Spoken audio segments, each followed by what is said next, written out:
ಓಂ ಶ್ರೀ ಗಣೇಶಾಯ ನಮಃ. ಶ್ರೀ ಗುರುಭ್ಯೋ ನಮಃ. ಶ್ರೀ ಸಿದ್ಧಾರೂಢಾಯ ನಮಃ. ಶ್ರೀ ಸಿದ್ಧಾರೂಢರ ಚರಿತ್ರೆ 6ನೇ ಅಧ್ಯಾಯ.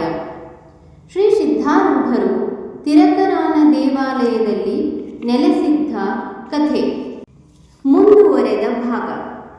8ನೇ ದಿವಸ ಸಿದ್ಧ ಅವಧೂತರು ದೇವಾಲಯದಲ್ಲಿ ಕೂತಿರುವಾಗ ಒಂದು ಅಯಾಚಿತ ನೈವೇದ್ಯ ಪ್ರಾಪ್ತವಾಗಲು ಅದನ್ನು ಸೇವಿಸಿ ಜಲಪ್ರಾಶನ ಮಾಡುತ್ತಿದ್ದರು. ಆಗ ಲೌಕಿಕ ಸಂಸ್ಕಾರಿಯಾದ ಗೋವಿಂದ ಭಟ್ಟನೆಂಬುವನು ಸಿದ್ಧ ಯೋಗೀಂದ್ರರನ್ನು ಕಂಡು, ಸಿದ್ಧರೇ, ಜ್ಞಾನಿಗಾದರೂ ಕ್ಷುಧಾ ತೃಷಾದಿ ದುಃಖ ವೃತ್ತಿಗಳು ಬಾಧಿಸುತ್ತವೆ. ಜ್ಞಾನಸ್ಥಿತಿ ಇದ್ದಾಗ್ಯೂ ಪ್ರಾರಬ್ಧ ಭೋಗಗಳು ತ್ರಾಸ ಕೊಡುತ್ತವೆ. ಹಾಗಾದರೆ ಬ್ರಹ್ಮಾಕಾರ ವೃತ್ತಿಯಾದ ಕೂಡಲೇ ದುಃಖ ನಿವೃತ್ತಿ ಮತ್ತು ಸುಖ ಪ್ರಾಪ್ತಿಯಾಯಿತೆಂಬ ವಚನವು ನಿಮ್ಮ ಅನುಭವದಿಂದಲೇ ಅಸಂಭವವಾಯಿತಲ್ಲ ಎಂದು ನುಡಿಯಲು ಸಿದ್ಧರು, ಎಲೆ ಬ್ರಾಹ್ಮಣನೇ, ಈ ಪ್ರಶ್ನೆಯಿಂದ ಜ್ಞಾನಿಯೆಂದು ಆತ್ಮಚೈತನ್ಯ ಲಕ್ಷಿಸಿ ಹೇಳುತ್ತೀಯೋ, ದೇಹವೇ ಜ್ಞಾನಿಯೆಂದು ನುಡಿಯುವೆಯೋ? ಆತ್ಮಚೈತನ್ಯವೆಂದರೆ ಆತ್ಮಚೈತನ್ಯಕ್ಕೆ ದುಃಖವಿಲ್ಲ. ಯಾಕೆಂದರೆ ಆತ್ಮನು ಷಡೂರ್ಮಿರಹಿತನು. ಪಂಚಕೋಶ ಮತ್ತು ದೇಹರಕ್ಷೆಗೆ ಜ್ಞಾನಿಯಾದರೆ ಆತ್ಮಜ್ಞಾನಿಗೆ ದೇಹ ಧರ್ಮಗಳಿಲ್ಲ. ದೇಹವು ಪ್ರಾರಬ್ಧದ ಅಧೀನವಿದ್ದು ಚೈತನ್ಯಕ್ಕೆ ಅದರ ಸುಖ ದುಃಖಗಳು ಹತ್ತಲಾರವು. ದೇಹ ಧರ್ಮಗಳು ಮೊದಲು ಮುಮುಕ್ಷು ದಶ ಬಂದಾಗಲೇ ತಿರಸ್ಕರಿಸಲ್ಪಟ್ಟಿರುತ್ತವೆ. ಆಮೇಲೆ ಆತ್ಮರೂಪನಾದ ಜ್ಞಾನಿಗೆ ದೇಹ ಧರ್ಮಗಳಿವೆ ಎಂದು ಹೇಗೆ ಹೇಳುವಿ ಎಂದು ಕೇಳಲು ಗೋವಿಂದ ಭಟ್ಟನು ನಮ್ರ ಭಾವದಿಂದ ಸಿದ್ಧ ಸದ್ಗುರುಗಳಿಗೆ ನಮಸ್ಕರಿಸಿ ಅನ್ನುತ್ತಾನೆ, ಮಹಾನುಭಾವರೇ, ದೇಹಾತ್ಮ ಭಾವವುಳ್ಳ ಲೌಕಿಕರಾದ ನಾವು ಈ ವೇದಾಂತ ಶಾಸ್ತ್ರ ಭಾಷಣವನ್ನು ತಿಳಿಯಲಾರೆವು. ನಿಮ್ಮ ದರ್ಶನದಿಂದಲೇ ನಾನು ಕೃತಕೃತ್ಯನಾದೆನು. ನನಗೆ ವಿಚಾರ ಶಕ್ತಿ ಇಲ್ಲ ಎಂದು ನುಡಿದು ಪುನಃ ದಂಡವತ ನಮಸ್ಕಾರ ಮಾಡಿ ಗೋವಿಂದ ಭಟ್ಟ 9ನೇ ದಿವಸ ಒಬ್ಬ ಸ್ತ್ರೀಯು ಸಿದ್ಧರಿದ್ದಲ್ಲಿಗೆ ಬಂದು ಕೈ ಜೋಡಿಸಿ, ಹೇ ಸ್ವಾಮಿ, ನಾನು ದೀನಳು, ಅಜ್ಞಾನಿಯೂ ಇದ್ದೇನೆ. ಏನು ಮಾಡುವುದರಿಂದ ನಾನು ಧನ್ಯಳಾಗುವೆನು? ಆ ಸುಪಂಥವನ್ನು ನನಗೆ ದಯಮಾಡಿ ತೋರಿಸಿರಿ ಎಂದು ಕೇಳಲು ಸಿದ್ಧನಾಥರು ಆ ಸ್ತ್ರೀಯಳನ್ನು ಕುರಿತು, ತಾಯಿ, ಉಷಾ ಕಾಲದಲ್ಲಿ ಎದ್ದು ಯಥಾರೀತಿ ಸ್ನಾನ ಮಾಡಿ ಆಮೇಲೆ ವಿಭೂತಿ ರುದ್ರಾಕ್ಷಿ ಧಾರಣ ಮಾಡಬೇಕು. ಅಂಗನ್ಯಾಸ ಕರನ್ಯಾಸಾದಿಗಳನ್ನು ಮಾಡಿ ಸ್ವಸ್ಥ ಚಿತ್ತದಿಂದ ಮಾನಸ ಪೂಜೆಯನ್ನು ಗೈದು ಪಂಚಾಕ್ಷರಿ ಜಪವನ್ನು ಮಾಡತಕ್ಕದ್ದು. ಈ ಪ್ರಕಾರ ನಿತ್ಯದಲ್ಲಿಯೂ ನೀನು ಆಚರಿಸುವುದಾದರೆ ನಿಶ್ಚಯವಾಗಿ ಮುಕ್ತಳಾಗುವಿ ಎಂದು ಅಂದದ್ದು ಕೇಳಿ ಆಕೆಯು ಸಂತುಷ್ಟಳಾಗಿ ಸದ್ಗುರುಗಳಿಗೆ ನಮನ ಮಾಡಿ, ಈ ಪ್ರಕಾರ ಸಿದ್ಧಾರೂಢರು ಅಲ್ಲಿ 9 ದಿವಸ ಸತ್ಪುರುಷರ ಸಂಗತಿಯಲ್ಲಿ ಕಳೆದು ಅಲ್ಲಿಂದ ಮುಂದೆ ತೀರ್ಥಾಟನಕ್ಕೆ ಹೊರಟರು.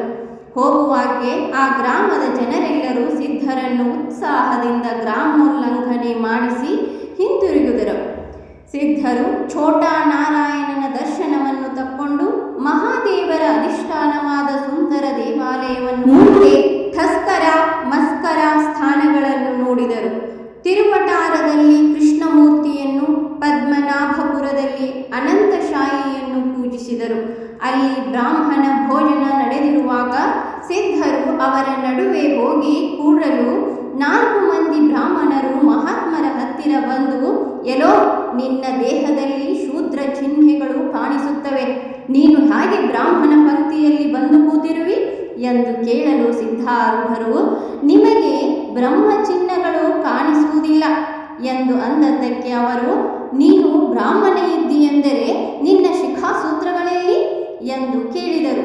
ಆಗ ಸಿದ್ಧ ಅವಧೂತರು ಆ ಕರ್ಮಠರಿಗೆ ಶತ್ರುಕ್ತಿ ಹೇಳಿದ್ದೇನೆಂದರೆ, ಅಶಿಖ ಅಯಜ್ಞೋಪವೀತ ಯಥಿಕ್ಯಾದೃಚ್ಛಿಕೋ ಭವೇತ್, ಅಂದರೆ ಶಿಖಾ ಯಜ್ಞೋಪವೀತಗಳಿಲ್ಲದೆ ಯತಿಯು ಇಚ್ಛಾರಹಿತನಾಗಿರತಕ್ಕದ್ದು ಎಂದು ನುಡಿಯಲು ಆ ಬ್ರಾಹ್ಮಣರು, ಎಲ್ಲೋ, ಯತಿ ಚಿಹ್ನೆಗಳಾದ ದಂಡಾದಿಗಳಾದರೂ ಕಾಣಿಸುವುದಿಲ್ಲವಲ್ಲ ಎಂದು ಅಂದದ್ದಕ್ಕೆ ಅವಧೂತರು, ಜ್ಞಾನವೇ ನಮ್ಮ ದಂಡವು, ಸಮತೆಯೇ ಕಂಥೆ, ವೈರಾಗ್ಯ ಬಯಕೆಯು ಮತ್ತು ತತ್ವ ವಿವೇಚನೆಯೇ ನಮ್ಮ ಕಮಂಡಲ ಎಂದು ಉತ್ತರ ಕೊಡಲು ಆ ಬ್ರಾಹ್ಮಣರು ಚಕಿತರಾಗಿ, ಈತನು ಬ್ರಹ್ಮಜ್ಞಾನಿ ಇರುವನು, ಈತನಿಗೆ ಅವಶ್ಯವಾಗಿ ಭೋಜನವನ್ನು ನೀಡಬೇಕು ಎಂದು ಅಂದುಕೊಂಡರು.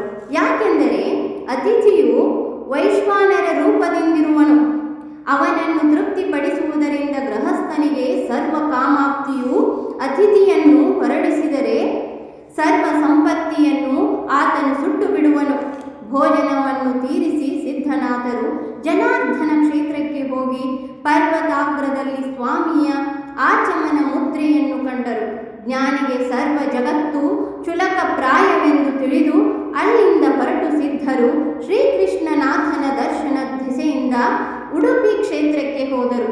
ಈತನು ಬ್ರಹ್ಮರೂಪಿ ಕ್ಷೇತ್ರಜ್ಞನು, ಸರ್ವ ಕ್ಷೇತ್ರಗಳಲ್ಲಿ ವ್ಯಾಪಿಸಿರುವನು, ಸೃಷ್ಟಿ ಜ್ಞಾನವನ್ನೆಲ್ಲ ಆಕರ್ಷಣ ಮಾಡುತ್ತಾನಾದ್ದರಿಂದ ಈತನಿಗೆ ಕೃಷ್ಣನೆಂದು ಹೆಸರು. ಹೀಗೆಂದುಕೊಂಡು ಸಿದ್ಧಯತಿಗಳು ಕ್ಷಣ ಮಾತ್ರ ಸಮಾಧಿಯಲ್ಲಿದ್ದು ಆಮೇಲೆ ಎದ್ದು ಮುಂದಕ್ಕೆ ನಡೆದರು. ಎಂಬಲ್ಲಿಗೆ ಶ್ರೀ ಸಿದ್ಧಾರೂಢ ಕಥಾಮೃತದೋಳ್ ಶ್ರವಣ ಮಾತ್ರದಿಂದ ಸರ್ವ ಪಾಪಗಳನ್ನು ನಾಶ ಮಾಡುವ ಈ 6ನೇ ಅಧ್ಯಾಯವನ್ನು ಶಿವದಾಸನು ಶ್ರೀ ಸಿದ್ಧಾರೂಢ ಸದ್ಗುರುಗಳ ಚರಣಾರವಿಂದಗಳಲ್ಲಿ ಅರ್ಪಿಸಿರುವನು. ಓಂ ಶ್ರೀ ಸಿದ್ಧಾರೂಢಾಯ ನಮಃ. ಓಂ ತತ್ಸತ್.